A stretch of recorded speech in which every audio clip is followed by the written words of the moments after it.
2004, j'étais devant une foule d'environ 1000 personnes et puis le Saint-Esprit est tombé sur moi. Et là, Dieu a ouvert mes yeux sur l'état du peuple francophone. Et à ce moment-là, j'ai compris que Dieu n'avait pas oublié le peuple francophone. Moi, j'avais oublié le peuple francophone d'une certaine façon. J'habitais dans l'Ouest canadien.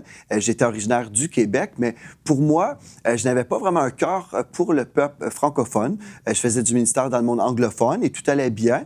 Mais en 2004, Dieu m'a donné un fardeau surnaturel et je savais que je devais investir ma vie pour atteindre ces gens-là avec le message de l'Évangile.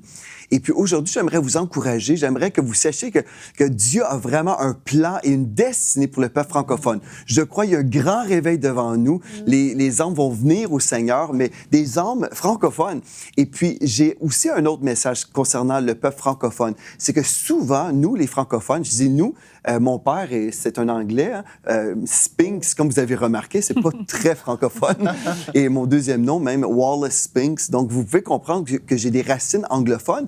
Et pourtant, je crois dans ce réveil francophone, mais j'ai dû aussi faire une certaine comparaison. Étant québécois, j'ai vu que plusieurs églises ont cette disposition favorable envers le peuple anglophone. Et c'est très bien d'aimer nos frères et nos sœurs anglophones, mais pas au prix on va supprimer notre appel.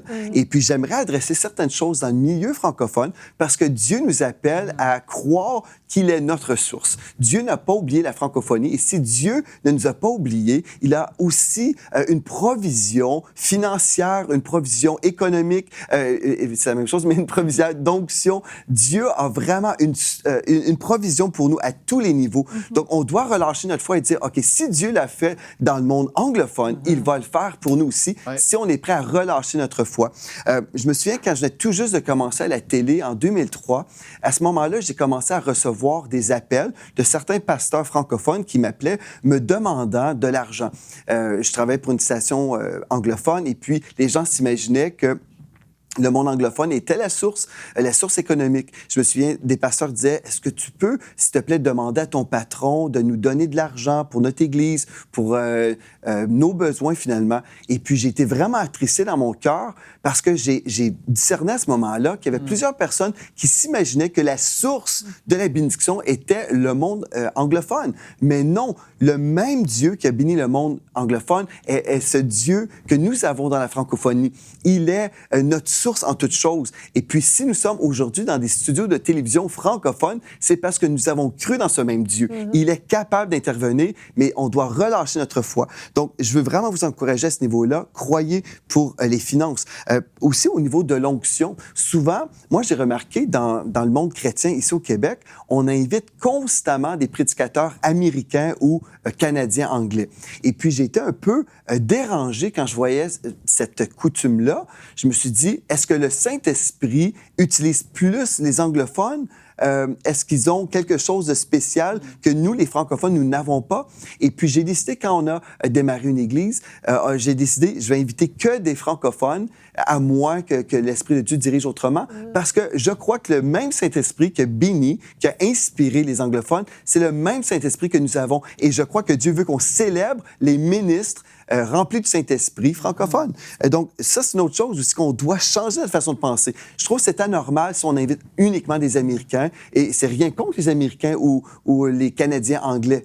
Mais n'oublions pas que Dieu n'a pas oublié les francophones. Et je suis content de voir des ministres de l'Évangile remplis du Saint-Esprit qui ont reçu un message de Dieu, mais c'est des gens francophones. Aussi des chants inspirés. J'ai remarqué souvent qu'on chante des chants anglophones. Ce n'est pas mal de chanter des chants anglophones, mais je veux vous lire quelque chose que j'ai écrit dans la pensée du jour que je me suis dit, c'est merveilleux de lire. C'est bien de travailler à la traduction de chants anglophones si le Seigneur nous dirige ainsi. Cependant, je ne crois pas que ce soit bien de le faire si nous devons éteindre notre propre flamme de créativité. Dieu nous a donné des talents dans le monde francophone.